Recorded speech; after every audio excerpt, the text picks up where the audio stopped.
March 19th, 2004, a small town in Vermont. 17-year-old Brianna Maitland leaves her job at a rural inn, climbs into her car, and disappears into the night. The next day, her car is found backed into an abandoned barn. Her belongings inside, but no trace of her. For 20 years, her family, investigators, and a captivated public have chased answers. Was it a drug deal gone wrong? A random abduction? Or something else entirely? In this series, we'll unravel the mystery of Brianna Maitland's disappearance, piecing together clues, theories, and the lives forever changed. So let's begin with who Brianna was and the day that she vanished. So Angela, good to see you. How's it going tonight? It's going well. Good to see you too, as always. I had to run out and get something to eat. We maybe need to start ordering pizza or something like that on recording nights. You don't eat carbs. I know, but especially the ones where we're here till like 1 a.m. I mean, I didn't do very good with the not eating carbs thing today, so. The brain thrives on carbs. You have to have some. Actually, my brain thrives on 0 carbs. If I'm true keto and in ketosis, what's that? Much better. Is that 30 a day or 0 a day? Well, for me to get into ketosis, it has to be under 20 a day. Okay, well, the last I heard from a nutritionist, you have to have some sugar to run the brain, and your brain doesn't ever stop. Yeah, but so you got to feed it something. Yeah, but your body through gluconeogenesis turns protein into glucose. That was an Ivy League word. I don't know about all that. Anyway, so you ready to dive into this new series? We're always diving. Can I jump like feet first? This head first scares me. Yeah, you ready to jump feet yes. first into this new series? Let's do that one. All right. Well, let's go ahead and kick this off then. There's some people out there like, what is wrong with them? Well, welcome listeners to Dark Dialogue, the podcast where we unravel the shadows of the human mind and dive deep or jump feet first into the mysteries that haunt small towns and big cities alike. I'm your host, John. I'm supposed to be laughing this much during a dark dialogue, but here we are. I am Angela, and alongside John, we're going to explore the stories that keep you up at night. Tales of mystery, betrayal, and the kind of truth that's stranger than fiction. Each episode, we dive deep into the cases that haunt us, the mysteries that linger, and the questions that refuse to fade, giving voice to those left forever voiceless. So grab your headphones, get a strong drink, or a bit of ice cream, like Ben & Jerry's. Right? Probably fit right about now. Dim the lights and join us for a conversation that's as gripping as it is unsettling. This is Dark Dialogue. Let's step into the darkness together. So we're headed kind of all over Vermont, or a certain area of Vermont today. Are we tapping trees for maple syrup? I'd like to. Okay, well, let's fit that in there somewhere. I agree. But you dug up a little bit of location history for us or information? A little. Perfect. We're in New England. End of story. We are in New England. Not good enough? Not good enough, sorry. Sad. Okay. So as with many of the communities in New England, covered bridges are a common theme. Montgomery is no different. In fact, it is known as the covered bridge capital because in the 1940s, there were 13 covered bridges within the town. Would have loved to have seen all of those. Yep. Today, only 6 of those are left within the town limits and are all listed on the National Register of Historic Places. So at least we can still see those. Those 6 right there. I know, but I mean in person because they're historic places. I've never been to Vermont, but I haven't either. Going. I haven't either. So, located in northern Vermont, Montgomery sits at the base of the Green Mountains and was granted charter by the Vermont General Assembly on March 15th, 1780. It was named to honor Revolutionary War hero General Richard Montgomery. Apparently, I'm just not going to get that word right. That's all right. We'll get through it. Hold my hand. Despite its small size, 31 residents in 1800, and only 1,184 in the 2020 census, Montgomery boasts a rich cultural heritage that is reflected in its many museums and galleries. The Montgomery Historical Society Museum, located in the heart of town, offers visitors a glimpse into the region's fascinating past, including its early settlement, logging industry, and agricultural heritage. Meanwhile, the Montgomery Center of the Arts showcases the work of local artists and hosts a variety of cultural events throughout the year, including art exhibits, concerts, and theater productions. The town includes villages like Montgomery Center and Montgomery Village, with amenities like the Vermont Salt Cave Spa, Montgomery Center for the Arts, and local dining spots such as Bernie's Restaurant and Snowshoe Lodge and Pub. Did you see the snow cave? I didn't. Or the snow cave, the salt cave? I didn't. That's it. That's awesome. I've kind of always wanted to go to one. They're supposed to be really healing. I've never been either, but this place looks pretty damn relaxing. It's supposed to be really healing. So one of the many reasons I'd like to visit the area is the stunning fall scenery. In fact, in 2010, it was listed in Yankee Magazine as one of the top 25 foliage towns of New England. Yeah, I believe it. I've never been to Vermont, but the East Coast in general, man, I've been down through the Smoky Mountains in the fall time. And I mean, pretty much all over. The whole East is covered in trees and they're all deciduous. So it's unbelievable. There's a small place up South Fork here that looks like it's on fire in the fall. And I imagine that's what all of Vermont looks like in the fall. It's just various degrees of fire. Yep. Yeah, and there's places as you're driving down, because I used to drive from Ohio down to North Carolina, and as you're driving down through the Smokies, there's all kinds of places actually through the Smoky Mountains where the trees literally are canopying right over the top of the road. So you're almost driving through like a bright orange or yellow or red tunnel. Wow. It's pretty freaking Must go. So, but thank you for all that information. You are welcome. So tonight we are talking about a young lady by the name of Brianna Maitland. She was born October 8th, 1986 at Fletcher Allen Hospital in Burlington, Vermont. And she's the daughter of Bruce and Kelly Maitland. And then she has an older brother named Waylon. And so, she grew up different than a lot of kids. Waylon Maitland? Waylon Maitland. How is he not a country singer? Right? How? I'm almost willing to bet you he's named after one. They missed the boat on that. Oh, Waylon Maitland, that's okay. And I'm not sure what he does for sure, but so that's an incredible name. I'm just saying. It really is. And so Brianna was fiercely independent, quick-witted, and just loyal, and everybody just describes her as being like really, really sweet and just couldn't see the bad in anybody. Like one time her mom Kelly came home and there was this kid in their house and she's like, what the hell's going on? Yeah, right. And Brianna had picked him up. He was hitchhiking and taken him home and let him stay there until his ride got there or something. And Kelly, her mom, said, I kept telling her, you can't do this. Don't do that. Don't pick people up. But that's just the kind of girl that she was. She just didn't see bad in anybody. It scares me a little bit. Yeah.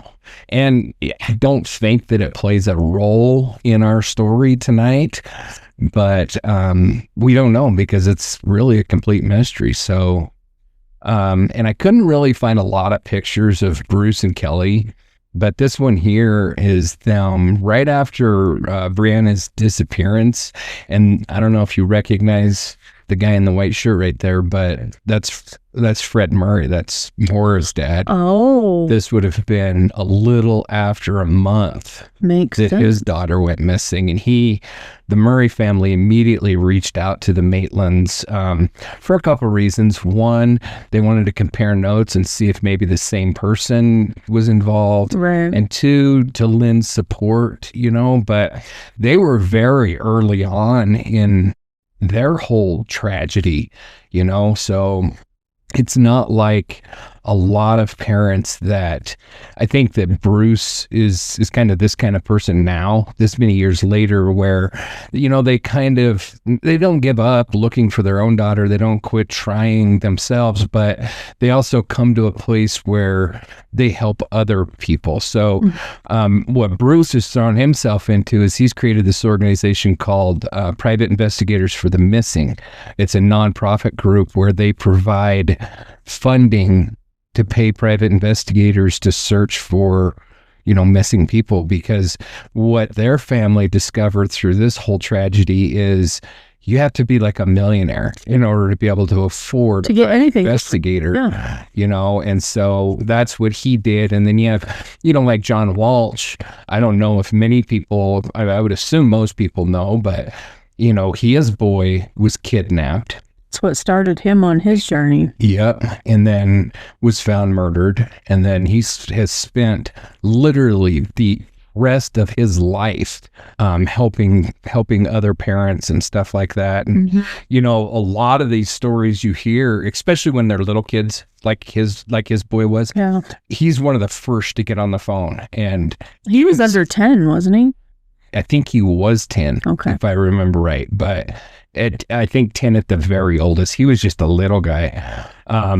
And John Walsh is on the phone with these parents like right away, talking to them and helping them through and guiding them. Because, crap, how do you prepare for something like that? You just don't. And you can't. No, so it's just a tragedy. So, and Brianna, she went by Bree, she went by B, and Brianna, but she was something else. So she practiced jujitsu, and so she was no freaking pushover, and she grew up different than most kids, for sure. Her childhood reminds me a little bit of mine, only they were roughing it even more. So they lived on a property, a 100-acre farm in northern Vermont. And when I say northern, they were 300 feet from Canada. Oh, okay. So they literally could just walk into Canada from their property easily, and you think a football field is 100 yards. That's about how far they were from Canada. And they had no electricity, and they were off grid. So they were growing their own food. And so she grew up with no TV, out there in the middle of nowhere, riding four-wheelers. She could hunt deer with the best of them. She was a great skeet shooter. And she learned pretty early on to entertain herself with books because they didn't have TV. So she didn't have a lot of choices there, So, she grew up feeding animals and, tending the garden and doing all the kind of stuff that you do when you're essentially living off the land. Right. So, she attended Missisquoi, I think is how you say it, high school. And that was, it was difficult for her. So I couldn't understand exactly why this was. I have not been able to find it. And, as I do these, a series like this, I kind of uncover more information as I go along. So maybe I'll discover it, but I don't think I will. I'm not confident that I will. And that is why she decided to leave this high school. And actually, I know why she decided to.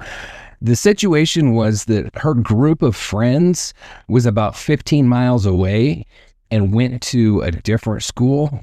And so she was essentially alone at this school. I don't know what created that dynamic. I'm not entirely sure why or how she made these friends that were not part of her school group, because that's not normal. Most of us make friends with the ones we go to school with, you know? So I really don't know. And I wasn't really able to find it. And I do know that Bruce and Kelly have both been like, you know, pretty close-lipped about their family life and Brianna's childhood and stuff, with Bruce saying, I think at one time, it's like having somebody peering through your living room window, which it is. Yeah. You know? And so I totally respect that they don't want just everything out there. You know, right. They're entitled to a little bit of privacy too, but what's important needs to be out there. The rest of it's nobody's business. Right. And the reason that she had a group of friends not in her high school is not one of those important things. No. So, but because of this, she left the Missisquoi high school and she started attending school I think it was in Sheldon Springs, and kind of moved out on her own at that time at like 16, 17, and then ended up dropping out of school shortly thereafter. And so it was a little bit of a complicated dynamic, I guess you could say. Within the family? Like there was family trouble? Is that what you're saying? Or it doesn't really sound like it. It sounds to me like it was a teenager that was like rebelling a little bit, because I know that Bruce had said, you know, we tried to talk her out of it. She's 17 years old. And so I did go through this with my daughter as well at 17. And so I was the daughter at 17. It is that age, you know. I was too. I moved out when I was 17 too. So it's not at all unusual. But I do know that Bruce said one thing, and that was that because she was like couch surfing, staying with friends. She stayed with a couple of her ex-boyfriend's families for a while, and then for whatever reason that didn't work out, and then she kind of was couch surfing. She lived in her car for a little bit, and Bruce had said, I told her, I'm not supporting this, and that means if you want to be an adult, you can go get a job, you can pay for it yourself, because I am not going to bankroll you not living in my house. I can't fault the guy for that. I think that that's probably pretty much exactly how I would handle it too. If you want to stay here until you graduate high school, I will take care of you. I'll take care of your bills. You can do, but if you're leaving, then you're on your own. Yeah. I'm not going to pay for you to go run around with your friends and do this and that. So right, wrong, or indifferent, that's the approach that they took. And so, and like I say, I can't really fault them. No, it's life lessons. I didn't actually move out at 17, but I did go, let's say, add a new member to the family at 17. Yeah. Well, I did. I moved out when I was 17. And I lived in a place that I had no drywall on the walls on the inside of it. It was just bare insulation. I had a rattlesnake that lived under my kitchen sink. We were buddies until my roommate shot him full of holes. So yeah, it wasn't the best living situation, but for a 17-year-old, it was definitely all I could afford. So, well, yeah. And at the time, it was so much cooler than living with your parents. Right. But so she dropped out and she did jump into a GED program right away that she was working on, and she had kind of started to gravitate towards a bit of a rougher crowd, and I'm not entirely sure what the dynamics were with like all of her friends and stuff, but it does sound like her traditional friends were kind of concerned about her because she was kind of starting to do some drugs and kind of get into that stuff and party a little bit. And so it's going to come up throughout this story that she was a druggie and a crackhead, and that's just not the case. I've seen nothing to make me believe that whatsoever, but she was experimenting a little bit with drugs. She smoked pot, I think, on a fairly regular basis, and then had done cocaine and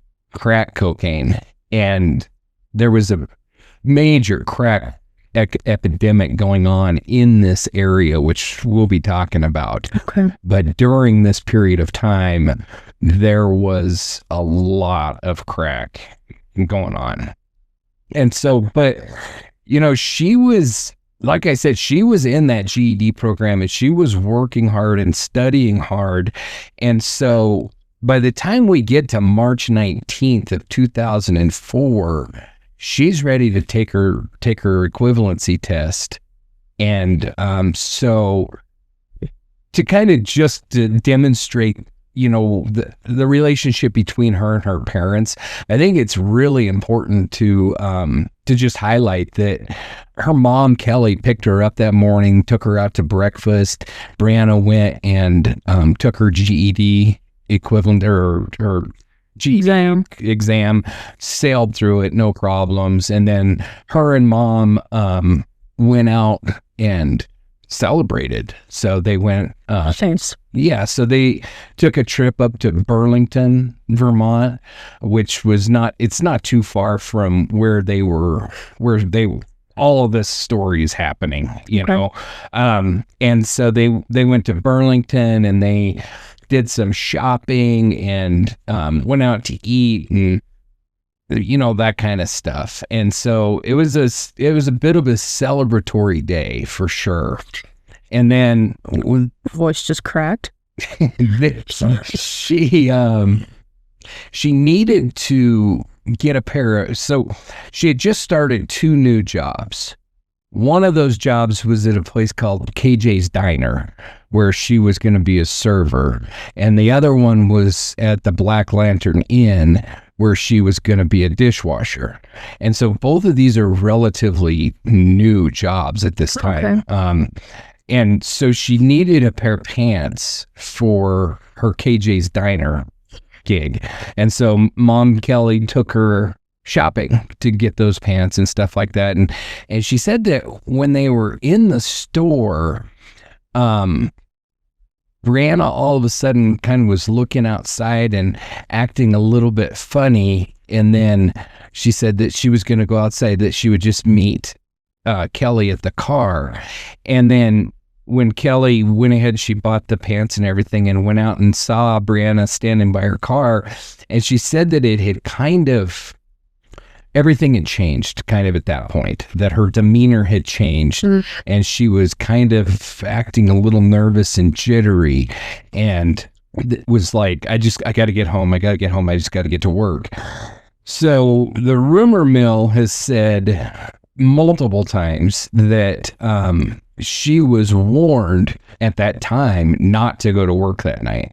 Something was going to happen. Now, there's absolutely nothing backing that up. There's nothing to confirm it. I will say that I watched by who? Nobody knows. Okay. Like somebody that Kelly didn't see, but Brianna did, that like motioned Brianna to come out of the store is kind of the thought process. And so she went out of the store and talked to this person.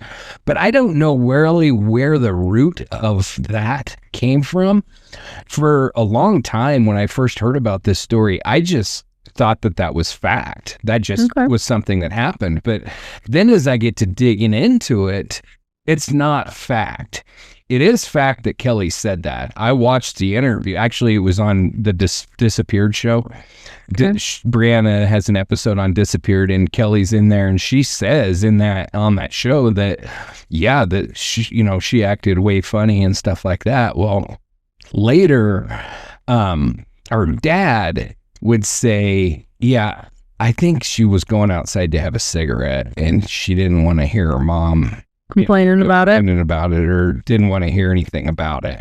So he doesn't put any stock in that whatsoever. And it seems like maybe Kelly has backed off of that a little bit as well since. So I don't know, but I do know that if you go to research in this case, especially if you just kind of do a cursory search of it, that shows up as though it was fact. Right. And when you go listening to podcasts and stuff like that out there, I mean, it's everywhere that this did happen. Somebody came, warned her not to go to work. I couldn't find any place where that could be corroborated. I think it's a rumor. And I think that maybe she did act a little bit funny. Maybe something happened. Maybe somebody did talk to her. But there's no way that I could find how anybody would know what was said. Right. Because it was just Brianna and this other person. And if this other person never came forward, then it's just guesses and rumor. How weird it would be that that person knew exactly where she was, what store she was in. Especially considering the fact that they were in Burlington. And so that is not near. So Montgomery here, this is up here, whereas this is the Maitland residence up here. Right. Burlington is way down here. Yeah, so somebody borrowed them to tell her? That seems sketchy. Yeah, it's not like all this was occurring in the same town that they were in or anything. I mean, it was a bit of a jaunt to Burlington from Montgomery, and I can't remember the town that they live in. Franklin. East Franklin is up near where the Maitland residence is. And so to get to Burlington, it's like, it's kind of like for us going to Billings, it sounds to me like. Okay. There's a bunch of tiny little towns up in this area. And in order to hold quite a ways to just follow someone to say... Well, that's my point. Yeah. It's not like they were shopping downtown in their local town. Yeah. They're driving quite a ways away to go shopping. So I just don't think that there is a lot to that, but I have to mention it. So, and then, so that came from local rumor, like I said, and these were kids that she was hanging out with, but she was hanging out with a much rougher crowd for sure. Okay. And we'll get into exactly who that is, especially in later episodes as we dive into it. But she was hanging out with a couple of drug dealers from New York. Ooh. And yeah, so we're not talking about some local meth heads or something like that are cooking meth in the bathtub. Yeah. We're talking about guys that were running, from what I understand, a major drug pipeline up from New York through Vermont and up into Canada.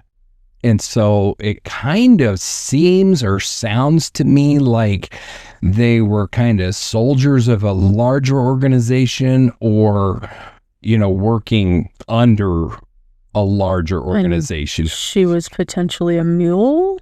No, I don't think that she was involved in the drug trade whatsoever, but she was associated with these couple of douchebags. Okay. And yeah, they are douchebags. And so I don't argue with you when you name people. Well, I got a couple of pictures I'll show you, and they're real winners. So, but suffice it to say, she was running with a much rougher crowd. Okay. And but she was also, I mean, it's obvious that she wasn't just a freaking crackhead, because she's working her ass off. She has 2 jobs now. She's went to school. I mean, she dropped out of high school, but she still had to go. She did the GED program through a local college, and she sailed right through it. It had no problems passing her test.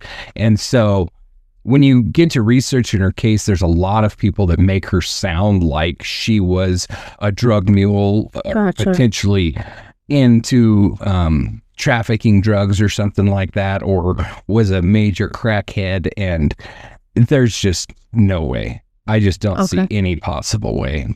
But so after the strange incident, maybe strange, maybe not, whatever you decide to believe, whatever happened at the store in Burlington, after they left, she was like, I got to get home, got to get ready for work, whatever. And so Kelly went ahead and took her home, and she got ready and then headed to work at the Black Lantern Inn, which is in Montgomery. And it's a pretty small little, it's like a little inn, and then they have like a restaurant, bar, and stuff like that.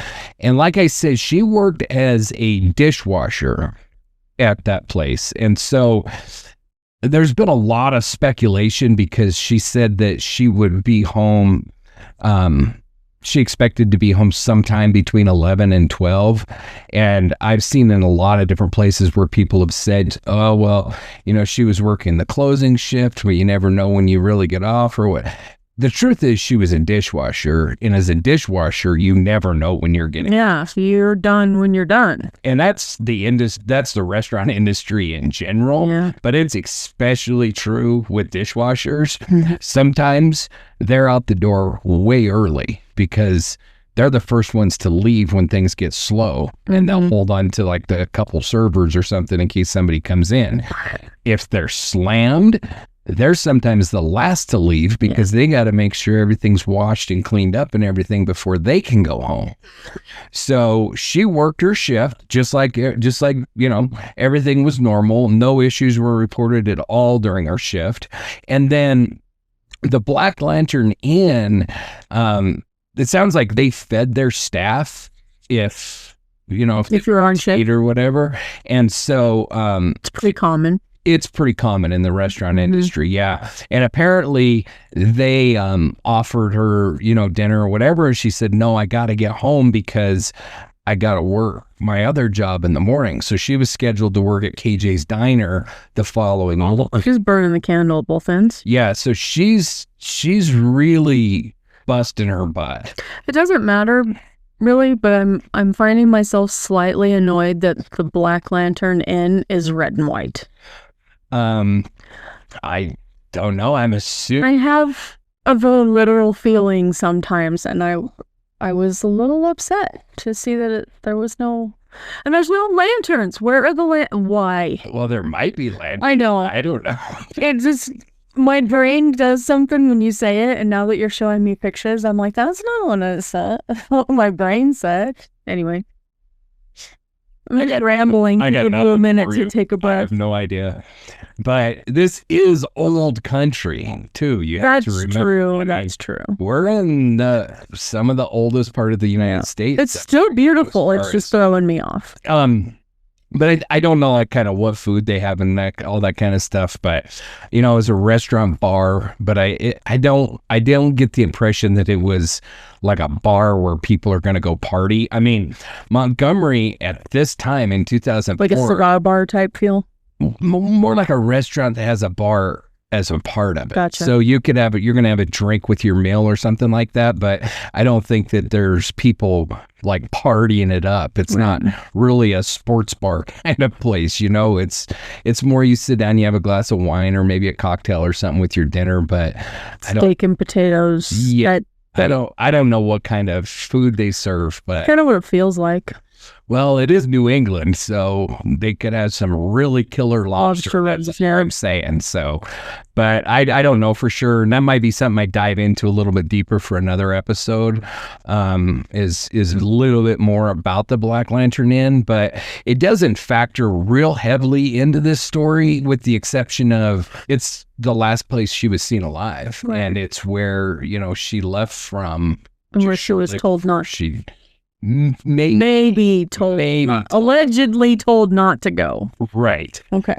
And so just a quick rundown of the day so far. That morning, her and Kelly went out to breakfast, whatever, and then she went and took and passed her GED test, and then she spent the whole afternoon with her mom. And so, any insinuation that the family was struggling or what, I mean, that kind of puts it to ease in my mind. I just don't get that impression at all. I think she was a rebellious kid, and she was maybe a little more rebellious than some teenagers, but definitely one hell of a lot less rebellious than other teenagers. Yeah. And so, but we do have that weird shopping thing, maybe, but it could have been explained, like Bruce said, it could have been explained by her going out and having a cigarette, or it could have been somebody coming and warning her that something bad was going to happen. Yeah. I don't freaking know what to think about it, but I do know that there's a couple of private investigators that have been working this case for like 18, 19 years now, which is impressive because they're basically doing it on their own dime, just out of the goodness of their hearts. And they don't put any stock into that at all. So a lot of people that are close to the case seem to say it just doesn't matter. It just, either it didn't happen at all, or it just wasn't tied to this at all. And so, this started really as a day of triumph for her. And, that's a big milestone. That's the same kind of milestone as graduating high school. If you've decided that you're not gonna finish high school, then passing that GED and receiving that is huge. Yeah, it feels like I would actually put that it might be even a little more triumphant. Maybe because you're doing it entirely on your own. And of your own steam. Like, the state's not making you do it. Your parents aren't making you do it. Yep, you're doing it to better yourself. Yeah, so it's, in my book, that's a little bit more triumphant. It's pretty huge. It's pretty huge. So she was probably feeling good that night. Yeah. Now, it's important. Actually, we'll wait and we'll talk about that here in a little bit. But, it's a cliffhanger. Damn it. But, it's important to reiterate that she was involved in the drug scene. Okay. But not heavily, like I said, in my opinion, anyway. Not a drug rat, just dabbling here and there. Right. But she was an acquaintance, and it sounds like maybe even a little bit more than an acquaintance to a couple of douchebags by the name of Ramon Ryans and Nathaniel Jackson. And Ramon Ryans is the one that she was seen with multiple times, just the two of them. And so that's why I say more than a casual acquaintance, because this isn't necessarily people that she's running into at a party. It just, they're there and she's there. Association kind of. Right. Actually, her friends said that the way that she met Ramon Ryans was Brianna brought her over. It was just the two of them, and introduced her to him. Okay. So they at least were hanging out together just the two of them, which I think is very important in the story. So these two are the two creeps I told you that came up out of New York. And they come up out of New York, and they were the ones that were major drug dealers in the area. And so, they were pretty freaking popular, it sounded like, especially with the kind of 17, 18-year-old girls in town. They always had money, and they never had to work because they were drug dealers. Yeah. And so, and again, this wasn't, from everything that I understand, this wasn't like a situation where you just have a couple of douchebags that are dealing drugs in a small town. This sounds like they were part of something bigger. Okay. And it's this kind of drug pipeline that was running up through northern Vermont at that time. So Brianna leaves work at the Black Lantern Inn at 11:20. And she was heading to Sheldon, and because that's where she was staying with her friend. Now, I think it's important to note that she had left her friend a note saying that she was headed to work and that she would be home between 11 and 12 or 11:30 and 12 or something like that. But she would be home by midnight. And along that route that she would have been traveling is a place called the Dutch Burn House.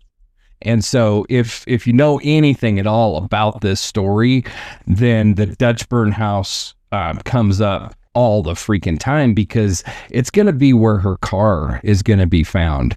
And that discovery is just odd as all hell. So the Dutchburn property was located at 3451 North Main Street in Enosburg Falls, Vermont, which is right along Route 118. And it was an old 2-story farmhouse. Like I said, it was known as the old Dutchburn barn or old Dutchburn house. The barn was kind of attached to the house. It's one of the more odd things that I've kind of seen, but we're talking old here. So it was built, I think, like in the early 1900s. There's a couple of guys that owned it. They were actually brothers, and they lived there together. It was Mike and Harry Dutchburn. And so Harry was born in 1909, and Mike was born in 1911. And they were dairy farmers that lived in this house. But at the time, by 2004, it was vacant and it was boarded up. Nobody was living there at the time. And so we don't really know. It's only about a mile from the Black Lantern Inn. So she would have left the Black Lantern and been at this property in about 2 minutes, probably at the most, because it's just down the road. And nobody knows when exactly, but her ex-boyfriend would later tell a myriad of different stories. So it's hard to freaking pin him down on what is the truth and what isn't. But her car was seen, it backed into the Dutchburn property by around 12 or shortly thereafter 12. So she left the Black Lantern Inn at 11:20, and she's gone by midnight or shortly thereafter with her car left in this weird ass position, which is backed into this farmhouse. And the boyfriend, ex-boyfriend, boyfriend, whatever, they were exes at the time. But he claimed that when he saw the car, the door was wide open, the lights were on, and the blinker was on. And he shut the lights off, turned the blinker off, and shut the door. And so we don't really know. Why would you do that? Well, so one of his stories was he was drinking, he was drunk, and initially he said he wasn't there. And then he said, actually, I was there and I shut the lights off and everything because I was coming back from Canada. And then they checked with the border. Of course, this was back in the days where you could like freaking walk across the border, so it's not a big deal. But anyway, they were able to confront him and say, you were not in Canada. And he was like, you're right, I was not in Canada. And so his story has changed so many freaking times. It's really hard to know. I don't think the kid is involved. I think that he was up to some no good that night, whether it be drinking and driving, whether it be drugging, something that made him kind of lie. Now, I don't know that.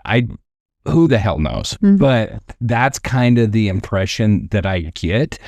But it's very odd. This situation is very odd. The way that her car is backed into this place, and the really kind of crazy thing about it is, in order for her to have gotten into that position, so she'd have to have driven, she's coming from the Black Lantern Inn, she would have had to have passed the Dutchburn property because she's heading towards Sheldon. So she would have had to pass it and then back into it. You see what I'm saying? And I said throw it in reverse and back into it? And back into it, yeah.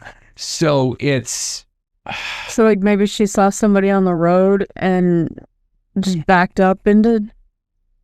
I've been racking my brain trying to come up with, How far into the building is she? Well, she's not terribly far into the building. She's far enough, though, that I think that she was stuck. Okay. Because I think that so this is a 1985 Oldsmobile 88. So this is an old 85. I thought it looked familiar. Yep, rear wheel drive boat is what this thing is. It has a couch in the front and a couch in the back. Typically, I mean, that's what those cars, that's what they were known for. Like, you literally could lay down and take a nap in the back seat of one of these things. I kind of loved mine. But they were rear wheel drive. And so from the pictures, you can tell that bumper is up on the foundation. Yeah. And so those tires have no weight on them. And, you know, if you don't understand mechanics or whatever, in rear wheel drive cars, the engine's in the front and the tires that are pushing are in the rear. Yeah. Now, most all cars are front wheel drive. And so the engine puts weight down on those tires to help it get traction. But in rear wheel drive cars, there was no weight back there unless you put sand or something in the trunk. And so if there was nothing pushing down on those tires for traction, you just spin and spin and spin all day long. Been there. And I did look it up for those My Cousin Vinny fans. The 1985 Oldsmobile did not have positive traction. And so that actually does matter in this case, because if it would have had positive traction, if one tire would have had more grip, it would have been able to kind of, you know, direct more power to that tire. But it didn't. It didn't have positive traction, so it just would have spun. It just would have stood there and spun, and it was kind of hung up on the foundation anyway. And so we cannot be sure that the boyfriend came along, shut the doors, and shit. But there was some other witnesses that had said that they saw it with the lights on and the blinker on. So I tend to think that he's probably telling the truth about that. But is it believable to think that he said he shut the door, the lights, and all that that's why my fingerprints are there? And that has been brought up multiple times. And yeah, you're right. We just don't know. But I don't think it was necessary, because he was her ex-boyfriend. She had lived with his grandparents for a time. I said after she moved out, she'd lived with a couple of ex-boyfriends. Well, this is one of those ex-boyfriends. And and so I don't think it would have been necessary to explain his prints or DNA or anything, because he was the boyfriend. Yeah, so been there. Even an ex, he could be like, oh yeah, well, I've been in and out of her car a million times. We were still friends, whatever. So, you know, I don't think it was necessary for him to say that. Okay. So, and I don't really think that, like I said, I really don't think that he was involved. I think that he was a dumbass kid. And this story, unfortunately, has a lot of dumbass kids. And, you know, I never attack victims or anything like that. But, you know, a 17-year-old that moves out and all that, kind of a dumbass kid thing to do, you know? Yeah. And so I think we're dealing with a lot of dumbass kids, and we'll be talking about some other stuff that kind of falls in line with that. So we've got kind of a combination of some real shitheads, these drug dealing asshats that come up from freaking New York and start peddling freaking crack cocaine to the youth of northern Vermont. Yeah, these guys are pieces of shit. Yeah. And then we're dealing with a bunch of kids in small town Vermont that maybe aren't doing the smartest things or whatever. But I think that it's really important to note that, you know, if you guys, you know, for the listeners that can't see, if you go online, there's several pictures of Brianna's car in this location. And I think it's really important to note, actually, I should ask, who do you think took these pictures? They don't really look police worthy. That's because they're not. Yeah. So no, the cops did not take any pictures, or not. They may have taken one. It sounds like maybe they took one picture. This was actually all of the pictures that you see when you look up the Brianna Maitland case were taken by a couple of skiers that were coming back and were like, "Holy shit, did you see that?" And they stopped and they took pictures, and they said that at the time they saw, evidence laying on the ground. There was a broken necklace by the driver's door. There was a water bottle that was thrown out. And so they're the ones that took these pictures. It was not freaking. Yeah, they do not look like law enforcement pictures. No. So this story is going to piss you off more than the Maura Murray story did. So as it goes, this Buick was titled to Brianna's mom, Kelly. Okay. And so she was the registered owner of it. Well, a call comes in. I think it was called in, and an officer, Vermont State Patrol, went out there and saw it, and he took the picture of it, and there was 2 uncashed checks from the Black Lantern Inn in the car. Not for very much money, because like I said, she just started working there. I think one was for like $37 and the other one was something like that. But 2 uncashed checks. We've got a broken necklace on the ground. We've got a car that's backed into the side of the building, and so he orders it towed, and apparently he snapped a picture, orders it towed, goes to the Black Lantern, and it was closed. So he goes on an extended weekend, vacation, whatever, and never passes this off to anybody else. And so as it turns out, the girl, and I'll have all of these names as we dive into this throughout this series, but just running off of memory, the girl that she was staying with actually was going out of town that weekend.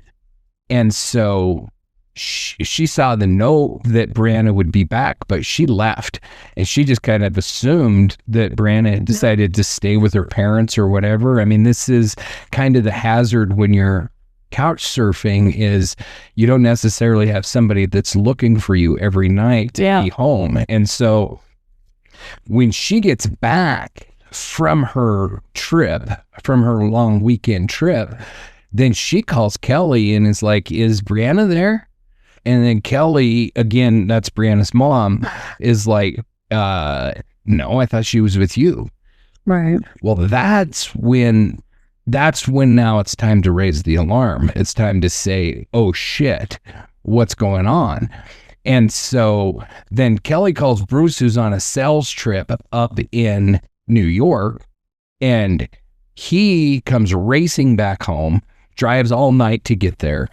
And then they go into the police station. I think now this is on, if I remember right, this is now on Tuesday.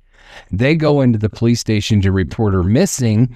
They go in and they're like, "Yeah, we've got, our daughter's missing." And they're kind of explaining to the doozer at the front desk, "Hey, yeah, she drives this green 1985 Oldsmobile." And a cop from the back pipes up and he's like, "Oh yeah, hey, come over here. Does it look like this?" And shows them a picture of their daughter's car backed into the side of a freaking house. Jeez. And they're like, "Holy shit, yeah." Yeah. And then come to find out, the car was towed to a local automotive shop in town. So they go running over there. Bruce actually takes out a crowbar and opens the trunk because the keys were not inside. At one time, apparently the cop said he had the keys, but then decided he didn't have the keys, and the keys have never been seen since. So I think that's probably, I don't think that's probably true. I don't think the cop ever had the keys. I think the keys are with Brianna, wherever she's at. But anyways, the first thing that he thinks is the first thing that every parent thinks in a situation like this is my daughter's in the trunk. And so he goes and takes a crowbar and opens the trunk. And then he ends up going to the Black Lantern Inn. And so they're pissed. They're pissed at the freaking cops. This was not handled correctly. He goes to the Black Lantern Inn 5 days after his daughter's been missing, and he talks to him before the cops ever had gotten there. And so now I challenge you. What do you think that the cops said when they saw this car sitting there? What do you think their excuse was for not getting a hold of anybody? Oh, she'd been out partying. Yeah, it was a drunk driver, and we have abandoned vehicles all the time. And so even I got to disagree with a few different people here, and even people that are kind of on the Maitland side on this, like a couple of the private investigators I was telling you about that say, or at least one of them, Overdecker, says, you know, I kind of agree. They get a lot of abandoned vehicles and stuff like that up there. Okay, that's not an abandoned vehicle. The problem that I have with this is different than what I have in the Maura Murray case, because if I'm looking at this as a first responder, I am not thinking that this is a accident that's going to cause significant injuries backing into this house. Right. I would not be looking for somebody like in Maura's case where you potentially have a head injury. I'm not saying it's not possible. I'm just saying it's way less likely. In Maura's case, you had a cracked windshield, which could, in this case, the momentum's going to push you backwards, not forwards. Yeah, maybe whiplash. Maybe whiplash, but I don't think you're going to have injury enough. No, because those seats are tall. So yeah, they are. So my point is, I don't necessarily fault them because they could have an injured person. I fault them because this is property damage. A drunk driver. Let's assume it was a drunk driver. Regardless if it's abandoned, somebody owns it. Right. A drunk driver destroyed somebody else's property and you still don't investigate it? Tow it away and let it go. Am I diving too deep asking if anyone identified the necklace they found? It was confirmed to be hers. Okay. And so that's the other big part of this that pisses me off, because if you have broken jewelry at the scene in a vehicle back into a building, then that is signs of a struggle. I don't give a shit where you go to cop school. Yeah. That is signs of a struggle. And granted, the boyfriend came along apparently and shut the door so the door wasn't left open. But still, if I come across this, and it's not just me, the skiers, they came across it and it was strange enough for them to stop and take pictures. Who does that? Like, I would, I think. I mean, if you just see like a normal wreck on the side of the road. Oh, no. This one is unusual. This one is very unusual. And then you have to ask yourself, how did it get there? Like, explain to me the dynamics of a crash that is going to end up with the car being backwards into this place. Yeah. Because I can't come up with one. And not even very far. No. Like, I expect it to be more if it was... Like, if she hit ice and lost control, it, to me, feels like it should be a little bit more damage. Yeah, and I mean, you got to keep in mind, too, how this house is facing. It's basically parallel with the road. And so how do you end up with your ass end of it, regardless of the direction of travel? How would you ever end up like this? And the answer is you can't. It is not physically possible. If it was nose in to the house, that would be a different story entirely. But it's not. It's ass end into the house. So it was obviously in reverse, but we have no clue because this dipshit cop did nothing. We have no clue even if it was in gear or not. Was this car in reverse? Yeah. At the time? Or was it in park? We don't know. Was it in drive? We don't know. Right. And so, as we go through this series, we're going to be talking about what situations could have come into play for this car to end up like this. And I have some theories. Not just me. I'm certainly not coming up with this shit by myself. I mean, there's a lot of theories out there. Did somebody sneak into the back seat when she was at the Black Lantern Inn? Yeah. Urban legend situation. Right. Or did somebody run her off the road? But if they did, they almost would have had to run her off the road and pull in front of her, and then she threw it in reverse to try to get away from them, and she backed into the house, and she couldn't get it off of because just looking at this car, and I've blown up on these photos, and I'll be posting them and stuff, but it really looks to me like the tires are up off the ground enough.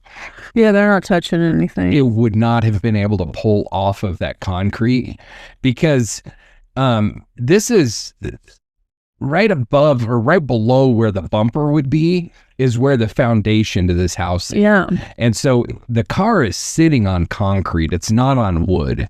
It's kind of hard to tell, but it is most certainly concrete. And so how it gets there, I don't know. Like I said, we have some theories we'll be discussing and everything, but we just don't know. But it's damn sure strange on how it gets there. And I think I really, really think that it's a travesty what this deputy it was state patrol, whatever, state police, whatever they call it in Vermont. But the fact that there was absolutely zero follow-up at all, I think is beyond irresponsible.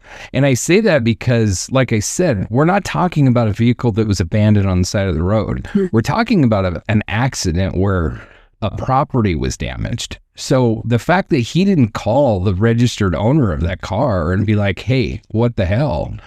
Right. It's a little crazy. And if he's going off on a vacation, the fact that he didn't pass that off and say, hey, we've got to follow up on this, I don't know. It rubs me the wrong way. Very much so. So we also got to talk about the fact that this is not the first crazy thing that's happened at the Dutchburn property. Really? No. So on January 31st, 1986, about 2:00 in the morning, the brothers were home asleep. And again, it's Mike and Harry. And so at that time, Mike was 75, Harry was 76. So they're asleep in their beds and they hear somebody pounding on the door. Again, 2:00 in the morning, somebody's pounding on the door, hollering, Harry, Harry, claiming that they were having car trouble, and then apparently they said they had ran out of gas, and so Harry had called down and said, I don't have any gas. Mm-hmm.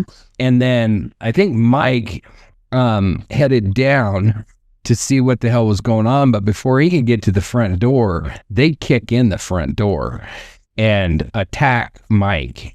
And he claimed, and we don't know for sure, but he claimed that they had brass knuckles and they beat this poor old man like crazy.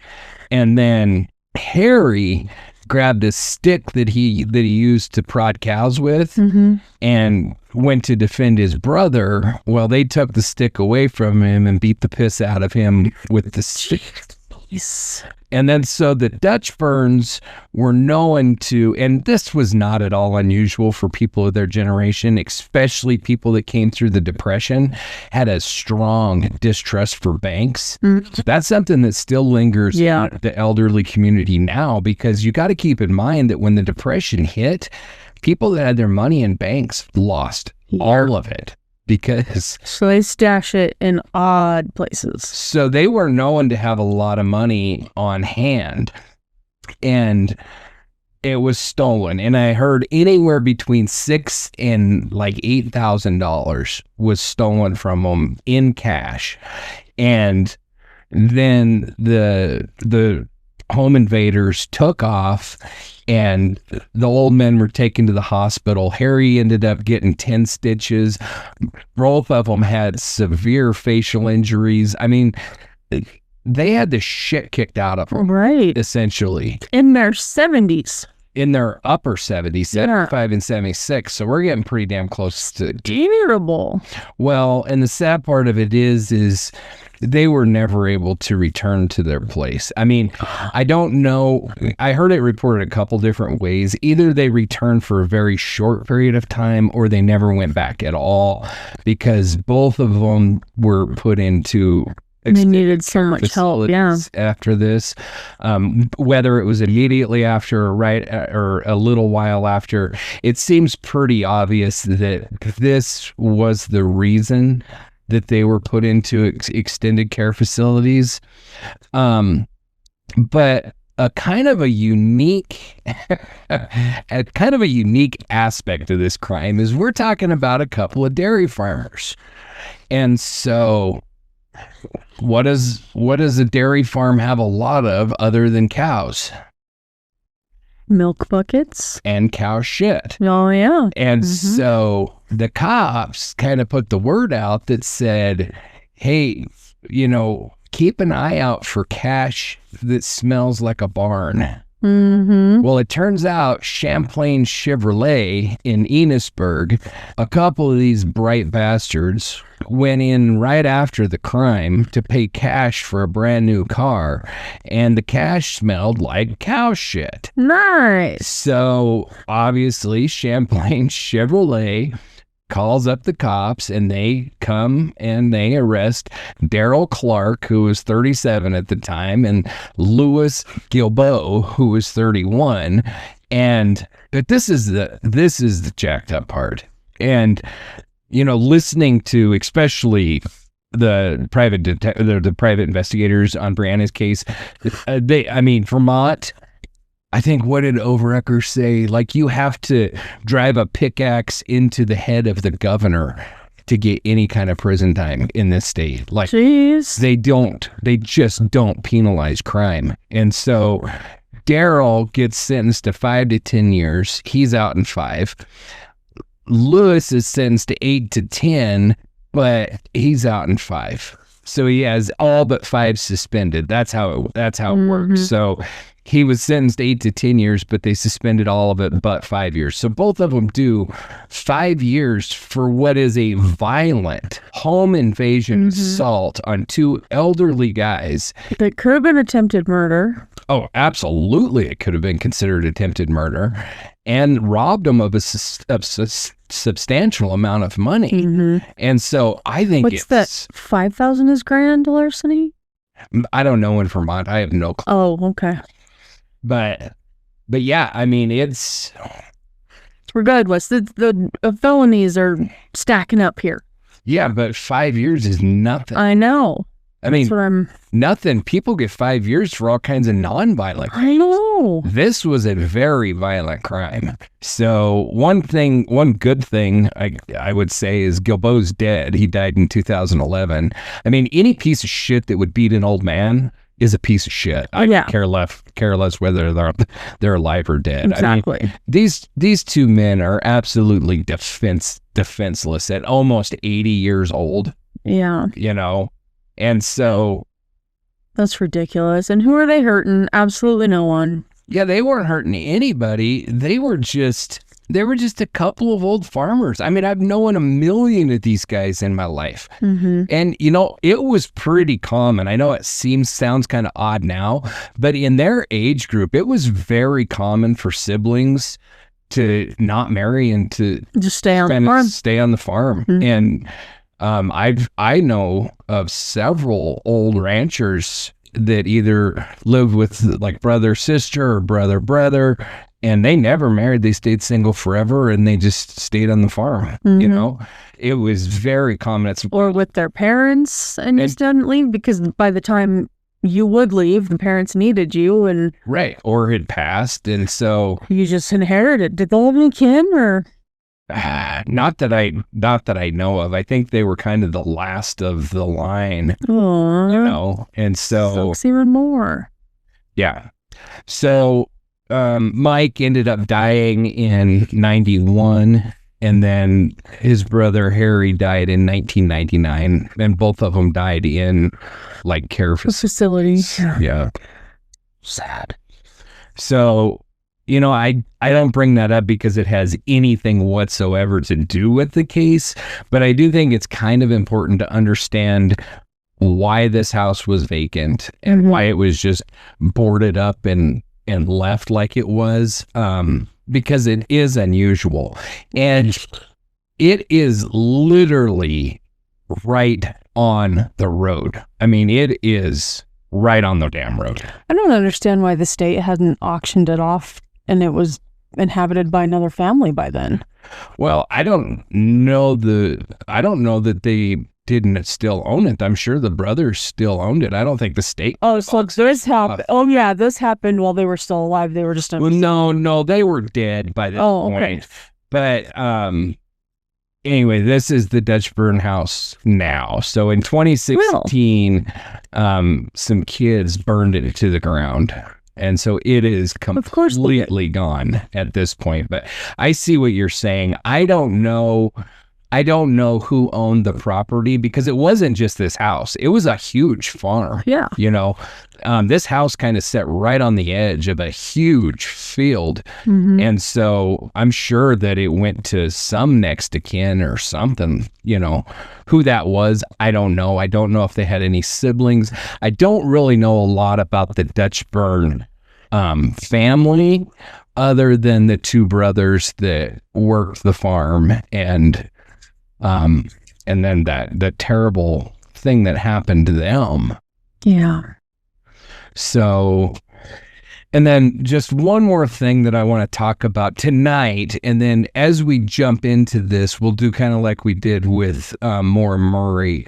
We'll dive into each component of this. But tonight is just kind of an overview of this entire case and setting the scene a little bit with what we're dealing with. Do you have any questions or anything to this point? Or anything I haven't covered that you think the listeners would want to hear? I think I've been asking anything that comes to mind. So you called it. You told me I would. So. Yeah, I did.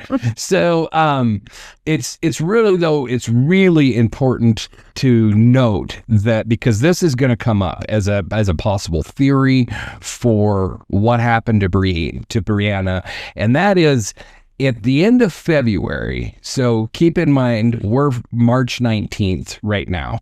So towards the end of on the night that she disappeared is March 19th.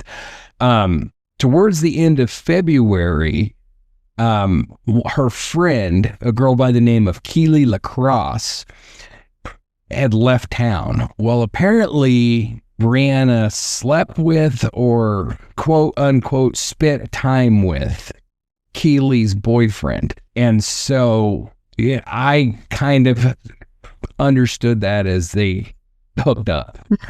But I can't say that for sure. But whatever spent time with means to 17-year-olds. Well, Keely was pissed. And I can't say that I really blame her, And Brianna knew that she had screwed up. So pretty much at this period of time, Brianna's entire friend group, which was, again, the kind of more rougher, not the best bunch of friends, but her friend group was pissed off at her because of this incident with Keely.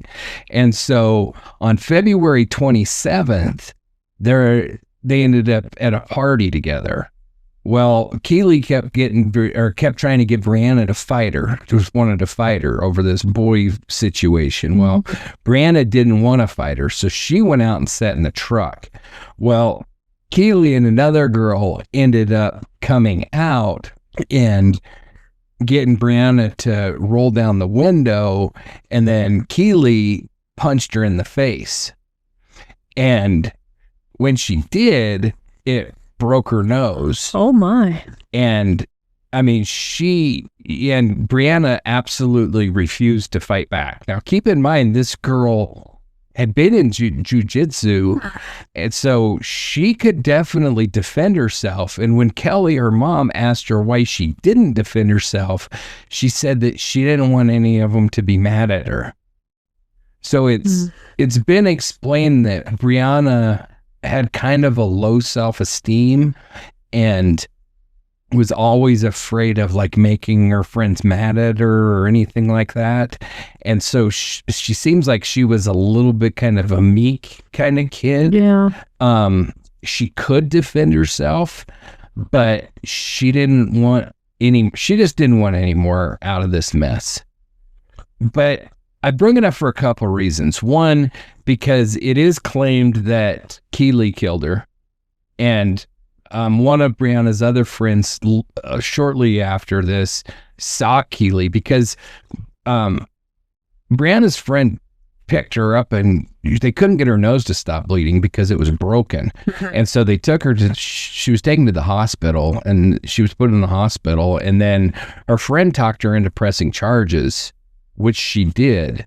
And so then the friend saw Keeley after Brianna's disappearance and said, what's happening with the case? And she kind of, scoffed and said, well, there ain't no case now because she's gone, which definitely draws some attention to her. Yeah. My own personal feelings on that, for reasons that will become clear throughout this series, is I don't think this kid had anything to do with it. I think this was a fight I don't know how it is nowadays, but when I was a kid, this kind of shit went on. Cat fight. All the time. Well, between guys and girls. Yeah. It just was not that unheard of. And yeah, Brianna did press charges on her. The sense that I got from hearing several people talk is there was no way Brianna was going to go through with pressing the charges. She was probably going to drop them.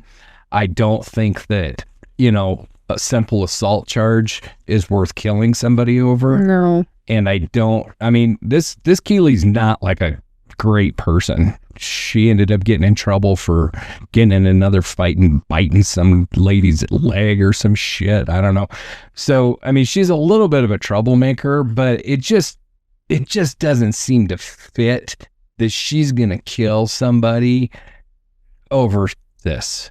And that entire friend group, they have said, yeah, we were pissed at her. It was a shitty thing she did. I think she knew it was a shitty thing. I think she regretted doing it. And so the claim is that one of the theories that we'll be covering is that she went to a party and overdosed that night, and they disposed of the body, which seems to be a very common theory in these missing persons cases. And so she apparently left the Black Lantern Inn at 11:20, ran as fast as she could go to a party, ran through the door and shot up all kinds of shit, because I think you'd have to shoot it up in order to OD that fast. Yeah. OD'd in time, and then whoever was at the party decided, we're going to dispose of the body, and we're going to go wreck the car into the Dutchburn property. Quick, get your shit. We got to go, because between 11:20 and midnight, all of this shit would have had to have happened, because like I said, the car was seen at midnight or just shortly thereafter. Yeah. So they literally have 40 minutes for her to get to a party, overdose, make the decision to dispose of the body, and get the car out there and wreck it in one of the most obvious places in the history of the world. In the oddest way. Why wouldn't you just pull it behind the building? Then at least you couldn't see it as easily from the road. This is one of the most conspicuous places this car could possibly be put. Yeah. So the idea that it was put there on purpose for something, I have a really hard time believing that. And then the second big issue that I have with that is Brianna was on the outs with this entire friend group.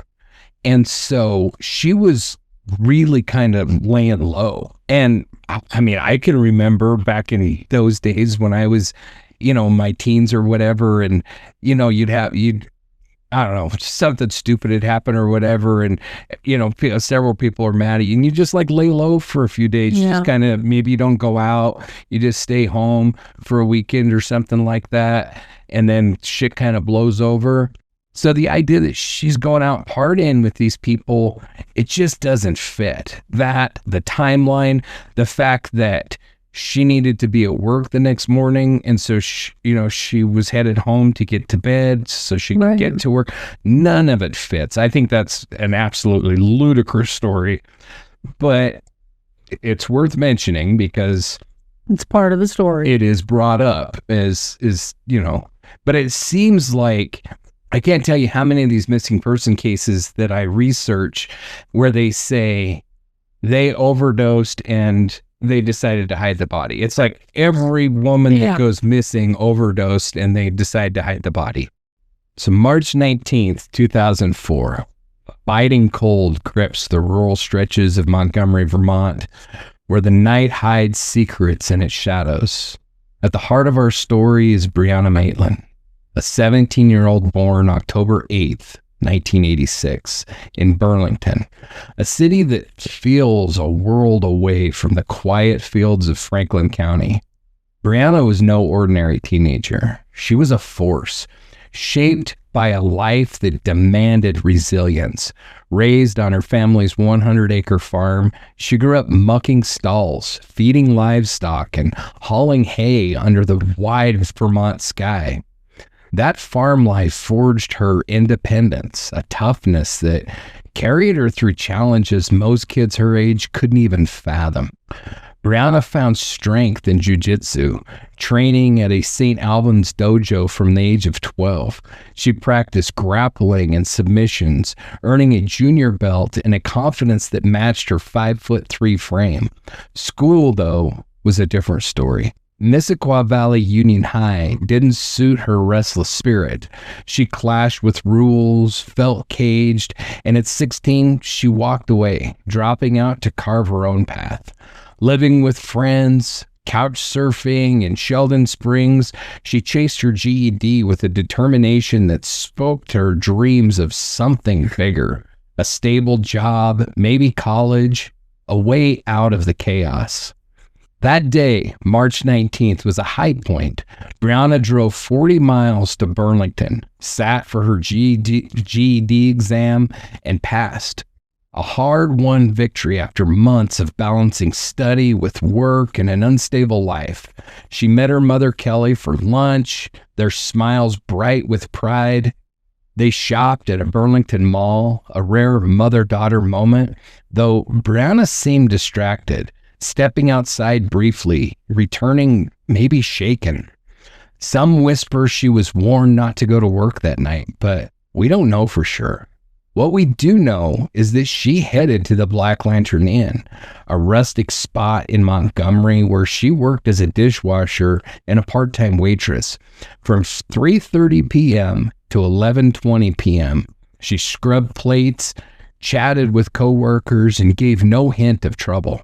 At 11:20, Brianna climbed into her green 1985 Oldsmobile Delta 88 and drove into the darkness of Route 118. That's the last anyone saw her. The next morning, March 20th, her car was found a mile away, backed into an abandoned farmhouse, the old Dutchburn barn, a weathered relic on a tricky curve. The rear bumper was lodged into the barn's foundation, a piece of plywood from a broken window draped over the trunk. Inside, she left behind 2 uncashed paychecks, her migraine medicine, which she needed, contact lenses for her vision, loose change scattered on the seat, and a half-drunk water bottle. Outside, a broken necklace, hers, lay with more change and an unsmoked cigarette. No blood, no torn clothes, no signs of a fight, but no keys either. And the doors were unlocked, as if she stepped out and just never came back. The police didn't realize it was Brianna's car at first. The trooper had it towed, thinking it was a drunk driver's mistake, and no crime scene photos were taken, a misstep that haunts the case. It wasn't until days later when Kelly saw a photo of the car that the truth hit. Her daughter was gone, and that barn held secrets no one could yet unravel. This has been the introduction to the Brianna Maitland story. A girl who fought for her future, who vanished on a night that should have been a triumph, and whose mystery has gripped Vermont for 21 years. We're going to dig into every detail, every lead, and every question, starting here at the edge of that cold, dark road. So before we close this out, Angela, what are your thoughts? What are you thinking about all this? Because you haven't really dug into this case too much, right? No. I need more. Oh yeah, and there's so but are you leaning one direction or the other, or?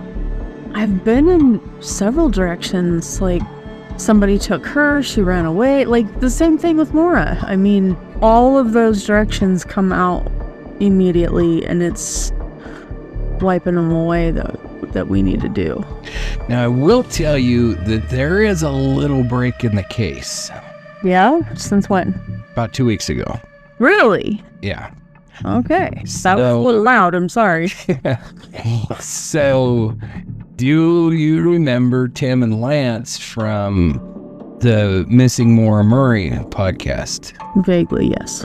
We talked about them, and I gave them kudos because they do a really damn good job, and I have a lot of respect for them and the work they do. Well, they actually broke with the two private detectives that have been working with the Maitlands that, and, you know, full disclosure, this is their breaking news. I'm not stealing their thunder. So if you want to hear this in detail and see the interviews and everything, I encourage you to go over to the Missing podcast. So they have the Missing Maura Murray podcast. That's kind of where they got their start. Now they have the Missing Brianna Maitland, and they have Missing. They're kind of like us. They have several different things going on, but they have a John whose brain doesn't stop. Yeah. So, but I mean, they're like full time at this all the time, and they've been they both sit on the board of private investigators for the Missing, the nonprofit that Bruce Maitland set up. Both Tim and Lance are on the board of that, so they're very heavily involved in this case. They know these guys really well, and so both private investigators came on their show, just like I said, a couple weeks ago, and said that a couple of new witnesses have come forward and said that they were driving past that night and saw a man walking around the front of that car, and they turned around to like see if they needed help or anything, and the guy thought they were going to pull up and his girlfriend or fiance or whatever was going to be on the same side as the guy, and he didn't want to do that, so they like turned back around, and this Honda, a gray Honda, like flew past them and picked this guy up and took off and almost hit him. And so, I don't know. It sounds like it could potentially be a pretty big lead in the case. Yeah. So, I don't have anything further than that. The entire thing, like I said, is on the Missing podcast. I encourage you to check it out because they have both the detectives on there and everything. So, I don't know. Hopefully more of that unfolds as we're unfolding this. But yeah, we could see some traction in this case. You know, I mean, it would be really interesting to know if douchebag 1 or douchebag 2 happened to drive a gray Honda. Yeah. During that period of time, because my suspicion is they're involved in this shit. I will tell you that douchebag number 1, who is what the hell's his name?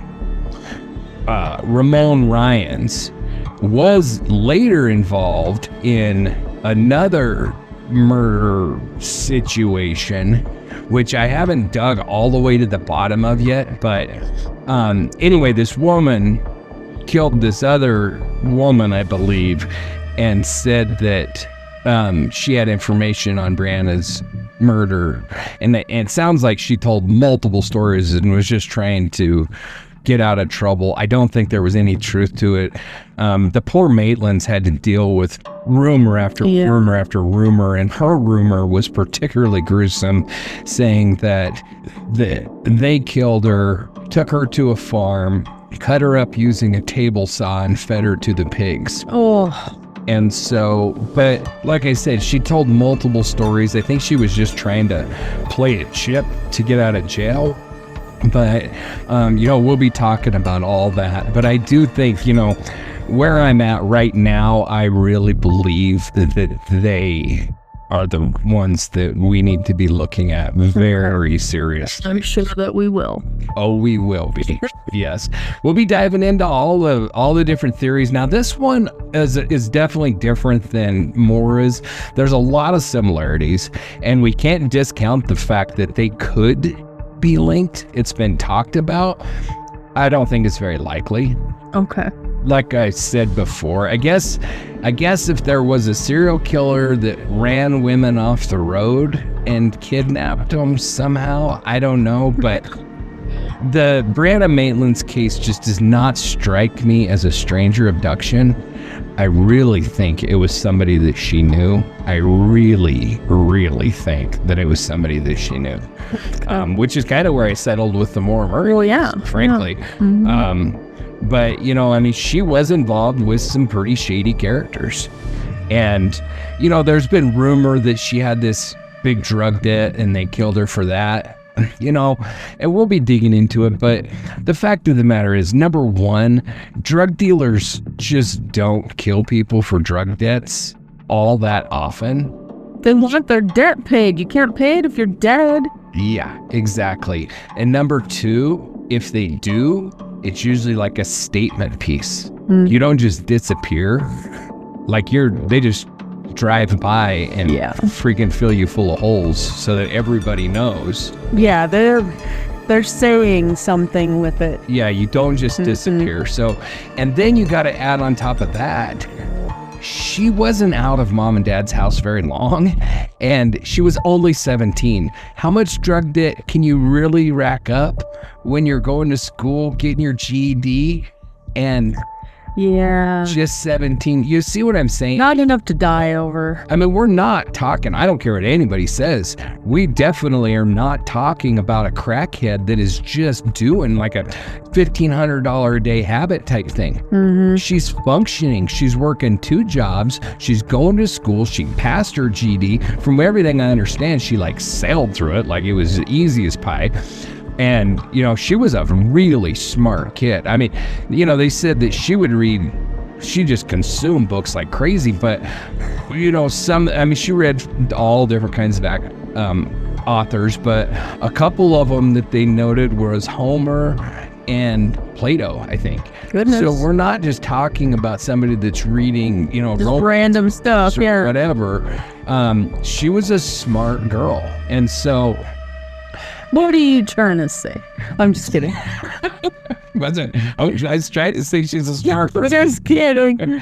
But it's not somebody that's going to rack up enough drug debt to make it worth somebody killing her over. Exactly. But now, when you run with drug dealers, there's a chance that you might see something that you weren't supposed to see. Definitely. And I think that there might be a component of that in this case. So, privy to knowledge you should not be privy to. And, I realized that tonight was kind of a skim over of the case. We're just kind of really setting the scene and introducing... Just wetting the whistle, per se. Exactly. Just introducing everybody to Brianna, who she was, and, kind of just the basic backstory of what happened. And then we're going to start digging into all of everything that there is in this case. But, it is important to note that this is literally just over a month after Maura. And about 100 miles away. So it is creepy and weird, the similarities between these two stories, and the distance is not great at all. I mean, we're talking, I think it's like 90 some miles. So it's not outlandish that people put it together.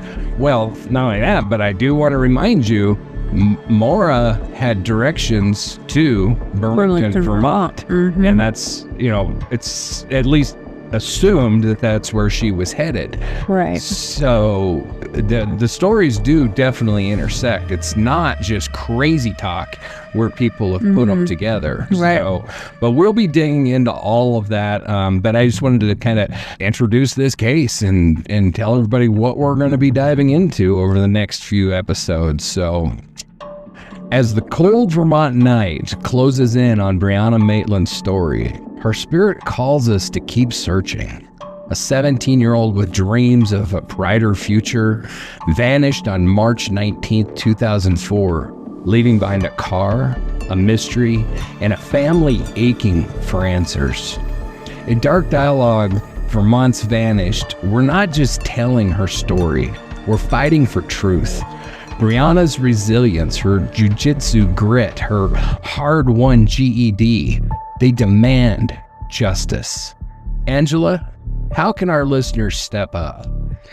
Well, your support fuels our pursuit. So you can join our Patreon at patreon.com/dark dialogue for exclusive content and case updates. You can make a one-time contribution by visiting coffee.com/dark dialogue to keep us going. For deep dives into Brianna's case and others, subscribe to our Substack at darkdialogue.substack.com. Every dollar and every subscriber helps us uncover the truth. We need your voice too. Brianna's case will be open in our adoptive victim program, and I'll let you champion her case or one of the many others that we feature there. Researching leads or spreading awareness, or join the Dark Dialogue Collective to connect with others dedicated to on-the-ground searches to solve mysteries like hers. Have thoughts, questions, kudos, or critiques, or case suggestions? Email us at info@darkdialogue.com. Your input shapes this journey. Most urgently, if you know anything about Brianna Maitland, her last months at the Black Lantern Inn, the Old Dutch Burn Barn, or what happened after 11:20 p.m. that night, please speak up. Contact the Vermont State Police at 802-524-5993 or the FBI at 1-800-CALL-FBI.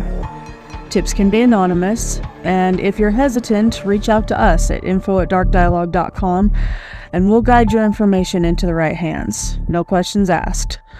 A $40,000 reward awaits answers leading to Brianna. For 21 years, Bruce and Kelly Maitland have carried the weight of not knowing. One detail, your detail, could bring them peace. Brianna's laughter, her determination, her fight for a better life, they live on in our refusal to let her case fade. That car, those paychecks, that broken necklace, they're clues, not closure. Together, we can honor Brianna. Support us, join us, show what you know. Let's keep her name alive and bring her home. In the dark hills of Vermont, we chase justice for those who can't, make the guilty face the reckoning, and keep the dialogue alive.